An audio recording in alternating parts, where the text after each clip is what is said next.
Sore hari di tanggal 22 Maret tahun 2020 lalu, seorang pria bernama Chen yang tinggal di salah satu apartemen di kota Yulin mengeluh kalau toilet rumahnya tersumbat.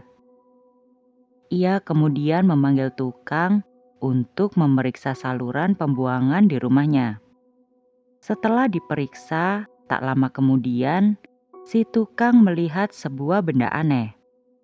Mereka lalu mengambil benda tersebut. Setelah melihat dari dekat, mereka dibuat kaget saat mengetahui ternyata benda aneh tersebut merupakan potongan jari manusia. Chen langsung menghubungi pihak kepolisian. Polisi yang tiba di lokasi langsung mengumpulkan beberapa potongan tubuh yang keluar dari saluran pembuangan tersebut. Pihak forensik kemudian mencoba memastikan dan meneliti benda itu. Benar saja, setelah mengumpulkan beberapa potongan, akhirnya pihak forensik menyimpulkan kalau benda aneh itu merupakan potongan tubuh manusia. Polisi mulai khawatir kalau ini merupakan kasus pembunuhan disertai dengan mutilasi. Mereka pun langsung melakukan investigasi. Karena rumah Chen berada di salah satu gedung apartemen, polisi memeriksa penghuni yang tinggal di lantai atas dari rumah Chen. Tak lama kemudian, polisi berhasil mendapatkan identitas orang yang tinggal di lantai atas tersebut. Orang itu diketahui bernama Li yang berprofesi sebagai perawat. Polisi kemudian memanggil Li ke kantor polisi untuk dimintai keterangan. Tanpa basa-basi, polisi langsung menceritakan kalau telah ditemukan beberapa potongan tubuh manusia dalam gedung apartemen yang Li tinggali. Setelah mendengarkan hal itu, Li tak nampak terkejut. Ia terlihat begitu tenang. Selang beberapa menit kemudian, Li tiba-tiba mengaku kalau ia adalah orang yang telah melakukan mutilasi tersebut. Sontak polisi pun kaget. Mereka kemudian mencoba menggali informasi lebih lanjut dari Li. Li menceritakan kalau identitas korban merupakan pria bernama Luo. Luo merupakan atasannya yang berprofesi sebagai wakil kepala dokter di rumah sakit tempatnya bekerja. Lantas apa alasan seorang wanita seperti Li dapat melakukan hal sekejam itu?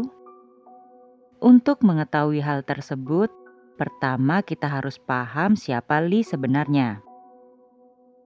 Li merupakan seorang wanita kelahiran tahun 1995 yang berasal dari pedesaan di daerah Guangxi. Li memiliki satu orang adik laki-laki. Diketahui memang kondisi perekonomian keluarga Li saat itu serba kekurangan. Demi memenuhi kebutuhan sehari-hari saja, kedua orang tua Li harus bekerja ekstra keras. Selain itu, kedua orang tua Li mempunyai sikap patriarki dalam keluarganya. Karena selalu bekerja setiap harinya, otomatis mereka tidak dapat memberikan perhatian lebih kepada Li maupun adiknya. Hal ini lambat laun membuat Li mempunyai sifat sensitif dan rendah diri. Namun meski dengan kondisi serba kekurangan, Li bisa dibilang masih beruntung karena ia masih dapat mengecap pendidikan. Saat Li duduk di bangku SMP, ia diketahui selalu ikut untuk membantu kedua orang tuanya bekerja. Bila murid lain seumuran Li menghabiskan waktu libur musim dingin dan musim panas untuk bertamasya dengan keluarga, Li justru harus bekerja demi mendapatkan uang untuk biaya sekolahnya. Di dalam benak Li, ia sadar kalau hanya pendidikanlah yang nantinya dapat membuat kehidupannya lebih baik. Nampaknya kerja keras Li sedikit demi sedikit mulai menghasilkan. Setelah lulus SMA, Li diketahui sukses dan masuk ke dalam perguruan tinggi jurusan keperawatan. Pencapaian itu tentu bukan hal yang mudah bagi Li. Bisa masuk ke dalam perguruan tinggi merupakan sebuah kebanggaan tersendiri bagi Li. Ia kini berpikir kalau akhirnya ia bisa melihat dunia luar yang lebih luas dari desanya. Lee senang bukan kepalang dan memilih untuk langsung berangkat ke kota di mana kampus itu berada. Yang luar biasa adalah saat itu Lee benar-benar tidak minta uang sepeser pun kepada kedua orang tuanya. Lee menggunakan uang yang selama ini sudah ia tabung. Kini akhirnya Lee mulai menempuh pendidikannya di perguruan tinggi. Kerja keras Lee dalam mengejar pendidikan nyatanya berbanding lurus dengan hasil yang ia dapatkan. Lee diketahui merupakan salah satu mahasiswa yang selalu mendapatkan nilai terbaik di setiap mata kuliah yang ia ambil. Tentu para dosen juga ikut terkesan dengan prestasi Lee tersebut. Tanpa terasa beberapa tahun pun berlalu hingga akhirnya Lee berhasil lulus. Beberapa dosen kemudian merekomendasikan Lee untuk masuk ke rumah sakit Yulin dan menjadi seorang perawat. Akhirnya impian Lee untuk menjadi seorang perawat dan menghasilkan uang yang layak pun menjadi kenyataan. Oleh karena itu, Lee bekerja dengan sepenuh hati. Dengan ramah dan sabar, ia melayani para pasien di rumah sakit tersebut. Di saat kehidupan Lee mulai membaik, ujian pun kembali menghampiri Lee. Setelah tahu kalau Lee sekarang telah bekerja dan memiliki penghasilan tetap, Ibu Lee mulai sering meminta uang kepada dirinya. Ibu Lee tak jarang meminta uang dengan alasan untuk biaya adiknya sekolah. Meskipun sebenarnya Lee enggan untuk memberi, namun karena yang meminta ibunya sendiri, ia pun jadi tidak enak. Lee memberikan sebagian besar penghasilannya setiap bulan kepada sang ibu. Sejak saat itu, Lee harus berhemat agar bisa menjalani hidup di kota. Lee kini menjatah dirinya sebesar 100 yuan atau sekitar 220.000 rupiah untuk makan 1 bulan. Tentu hal itu merupakan hal yang sangat sulit bagi Lee. Karena berhemat, sekarang Lee menjadi tak mampu untuk sekedar membeli pakaian. Sampai teman kerja Lee mengatakan dengan nada bercanda, kalau sayang sekali Lee tidak pernah membeli baju baru, padahal ia memiliki tampilan fisik yang rupawan. Mendengar candaan temannya itu, Lee hanya bisa tersenyum canggung. Namun dalam hati Lee merasa sedih. Bagaimana tidak, dari kecil ia berusaha sangat keras demi menggapai impiannya, tapi kini saat impiannya mulai terwujud, ia sendiri malah tidak dapat menikmati hasil kerja kerasnya. Di suatu hari, Lee yang baru saja menyelesaikan shift malamnya mendapatkan sebuah panggilan telepon dari sang ibu. Ibu Lee kembali meminta Lee untuk mengirimkan uang untuk adiknya yang ingin membeli sepatu baru. Mendengar hal itu, Lee yang sudah sangat lelah langsung menjawab, "Ibu, aku saja sudah bertahun-tahun tidak bisa membeli sepatu baru. Bagaimana bisa sekarang ibu memintaku untuk membeli sepatu untuk adikku? Aku sudah tidak punya uang." Lee pun langsung menutup panggilan telepon ibunya itu. Di titik itu, Lee merasa kalau ibunya sungguh tidak pengertian. Ia seakan tidak pernah memikirkan bagaimana Lee memenuhi kebutuhannya sendiri. Semua perasaan itu akhirnya membuat Lee menangis terseduh-seduh. Semua kerja keras dan pengorbanan Lee seakan tidak pernah dipedulikan oleh keluarganya sendiri. Setelah menangis, Lee duduk di tempat tidurnya dengan perasaan hampa sampai akhirnya ponselnya kembali berdering. Saat itu Lee mengira kalau panggilan telepon itu dari ibunya.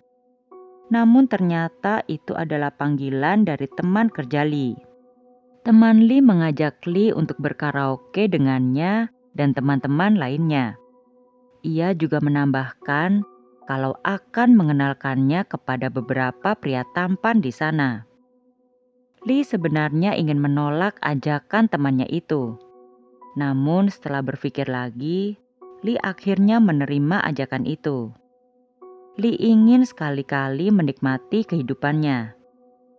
Ketika sampai, seperti biasa, Lee duduk di pojok ruangan karena merasa tidak mengenal siapapun kecuali teman kerjanya. Tak lama kemudian, salah satu pria menghampirinya. Ia menyapa Lee dan bertanya mengapa Lee tidak ikut bernyanyi. Karena tak pernah didekati seorang pria, Lee pun menjawab dengan malu-malu kalau dirinya tidak bisa bernyanyi. Pria itu kemudian meminta nomor ponsel Lee.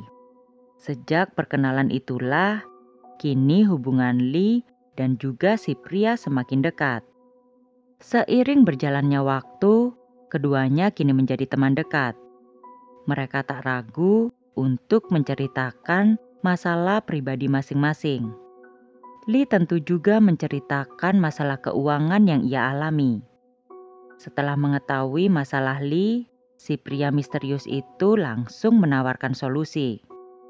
Ia mengatakan kalau Lee bisa menginvestasikan uangnya ke dalam sebuah game online yang saat ini dikembangkan olehnya. Ia menjanjikan kalau uangnya akan menjadi 2 kali lipat dalam 1 hari. Awalnya Lee tak begitu yakin dengan apa yang dikatakan pria itu. Namun akhirnya ia percaya dan berinvestasi beberapa ratus yuan ke dalam game tersebut. Tak disangka ternyata perkataan si pria benar adanya. Lee berhasil mendapatkan uang 2 kali lipat dari apa yang ia berikan. Merasa ini adalah sebuah peluang emas, akhirnya Lee menambahkan jumlah investasinya. Kembali, Lee mendapatkan untung berlipat ganda. Hal ini membuat Lee semakin ketagihan dengan investasi itu. Dalam benak Lee, ia tidak pernah menyangka kalau mencari uang bisa semudah ini. Sampai akhirnya, demi mendapatkan untung yang lebih besar, Lee pun menginvestasikan semua uang tabungannya.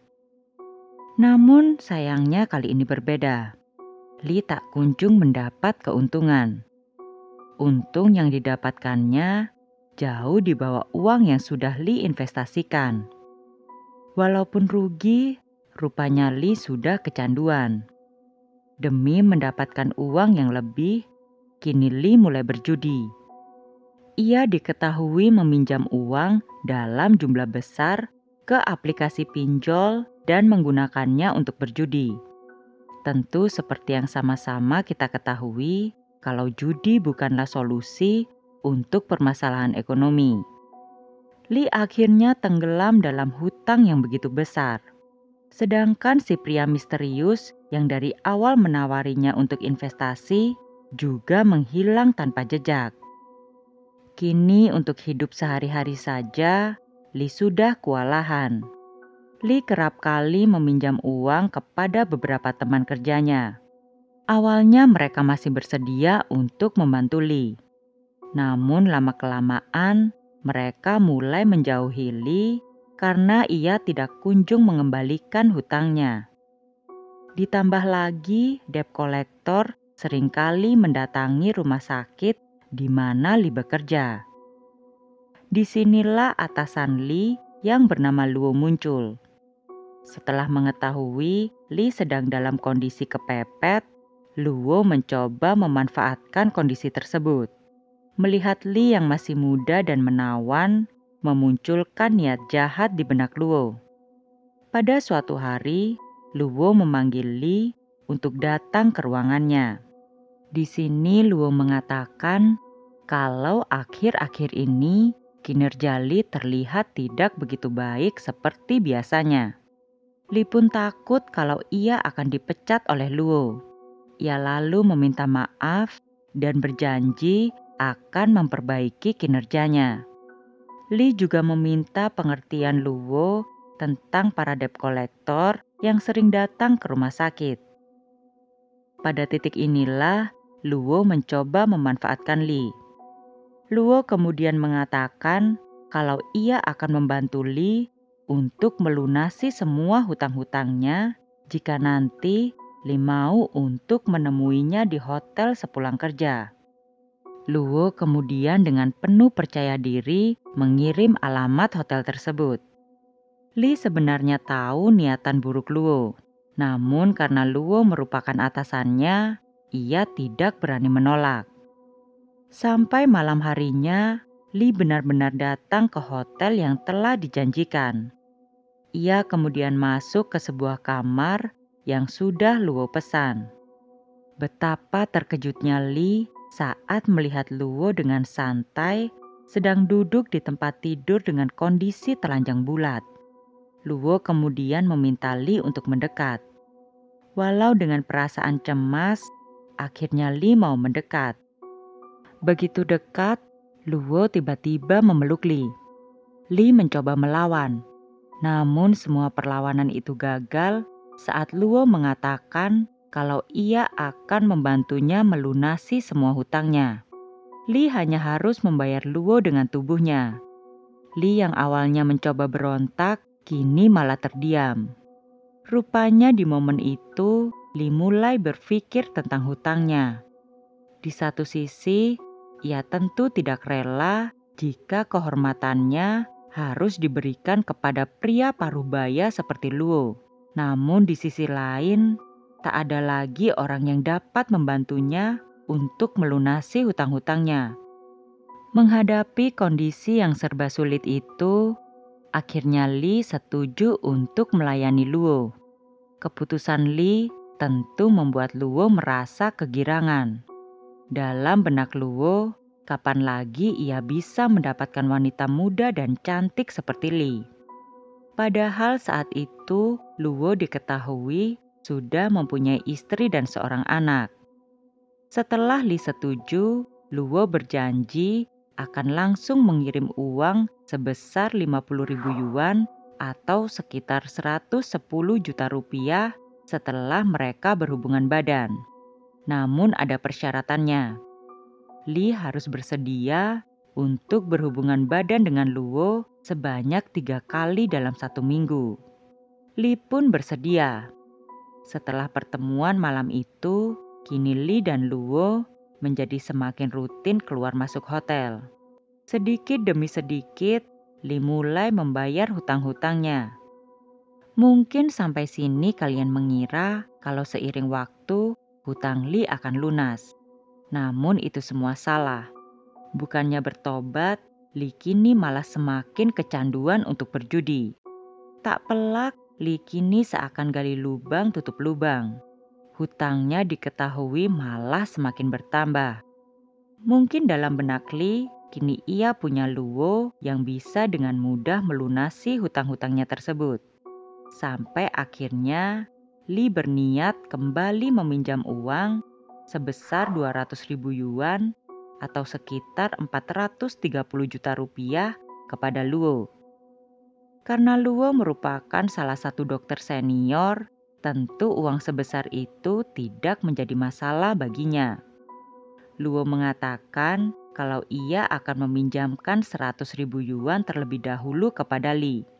Sisanya akan diberikan jika Lee melakukan satu hal. Luo menginginkan anak dari Lee. Lee tentu terkejut dengan permintaan Luo ini karena memang sebelumnya sudah diketahui Luo telah mempunyai anak dari istri sahnya. Lantas mengapa kini Luo menginginkan anak dari Lee? Luo mengatakan kalau ia hanya menginginkan anak dari rahim Lee.